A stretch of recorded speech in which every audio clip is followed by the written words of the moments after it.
Hey Hot Zoners, I'm Kadeen Ellis reporting for THZ, and in the Hot Zone with me this week I have the founding member of Groove Theory and now solo artist, Miss Amel Larrieux. We are here at the Highline Ballroom in New York City in support of her new album, Ice Cream Every Day. So we're going to talk to her a little bit more about the album and see how she stays true to herself as an artist. So tell me a little bit more about Ice Cream Every Day. Well, it's the collection of songs that have been accumulating over the past 6 or 7 years since our last album. Since we're independent, we're lucky enough to continue to record stuff while we have nothing out and we'll be on the road, and then compile those things, put them together, kind of edit them, decide, okay, we'll save this one for the next album, and then that's what we got. Ice Cream Every Day is the culmination of all those things. You know, I think about Tell Me, and then I think about Make Me Whole, which I try to reached out to you for my wedding to see if you'd be able to come out. You weren't in my budget, so it didn't really work out. But, you know, still a timelessness. So you mentioned also teenagers. I know you have 2 daughters. How are you able to bridge the gap or stay relevant and stay true to who you are as an artist, having been around for so many years? I mean, one thing I know about myself, I think the thing that has worked for me is the fact that I really just kind of go with this gut and intuition thing that I have, which is I love music. Saying that, I'm never far from what's happening mainstream and underground because I love music so much. I'm always connected to what is happening.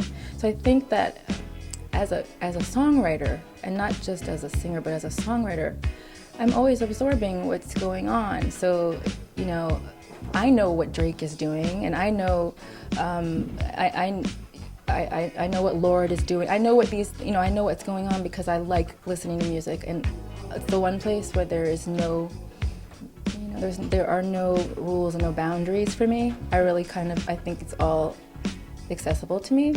And I think the fact is that because I don't try to be relevant, but I really just try to make what I consider to be good music, that probably works in my favor to some extent. And I understand where my place is in music, and I'm very happy with that. So I know that my 15-year-old who is a 10th grader has friends who, you know, come through my music through her, but also already know what I'm doing because their parents listen to me, right, and end up liking it. So it's really just kind of about exposure sometimes too. Definitely. And growing up a native New Yorker, so welcome home. It's good to have you back. Being a native New Yorker, I speak for myself as well because I'm from New York. You're exposed to so much diversity, and you're in a place where creativity is it's a breeding ground for it, individuality. Do you think that has a lot to do with your influence, you know, growing up here over the years? Oh my gosh. How does it feel to be back? Absolutely. I mean, whenever I'm not here for a long period of time, I'm always aching to be back here. Granted, it's changed a lot, it's gentrified a lot, and a lot of the artists that made New York so special and unique had to flee someplace where it was more affordable.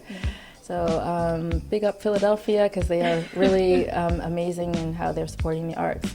That being said, you can't duplicate the East Village. That will never change. I used to hang out in Tompkins Square Park with my friends who were skinheads and punks and skaters and hip-hop kids and graffiti artists, and that, you still will see people that are kind of moving like that. And I think absolutely that kind of diversity, that kind of, again,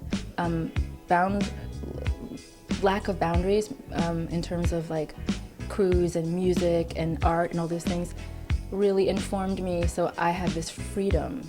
So I don't feel like I can't try stuff, except MC, which I will probably not do until someone writes me a rhyme and teaches me how to do that. I'm a closet MC. Gotcha. And being a mom as well, I know that your daughters are exposed to music as well. You've performed with one of your daughters, Sky, on Good Day New York. How was that? I mean, they're in a household where music is thriving, and it's a big influence. So how does it feel to have your daughters kind of following in that footstep? It's absolutely natural, because really, I mean, I was pregnant with Sky before Groove Theory came out. So when I finished the Groove Theory album, she was floating around listening to what I was doing.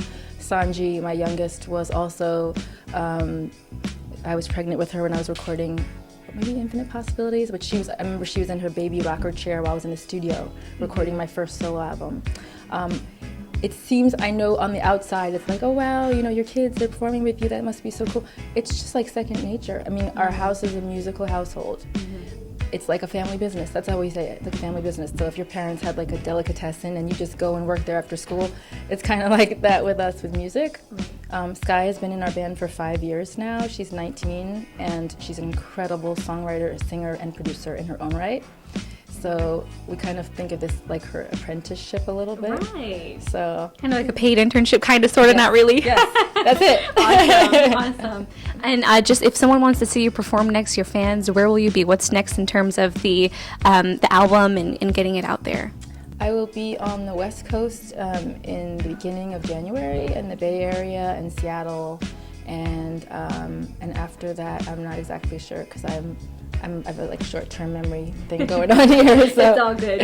You can do a little follow-up on that. Okay. Thank you so much for joining me in the Hot Zone. A special thanks to Miss Amel Larrieux for an amazing show. Thank you so much for joining me in the Hot Zone this week. I'm Kadeen Ellis reporting for THZ. Hey, what's up? This is Amel Larrieux, and I'm in the Hot Zone.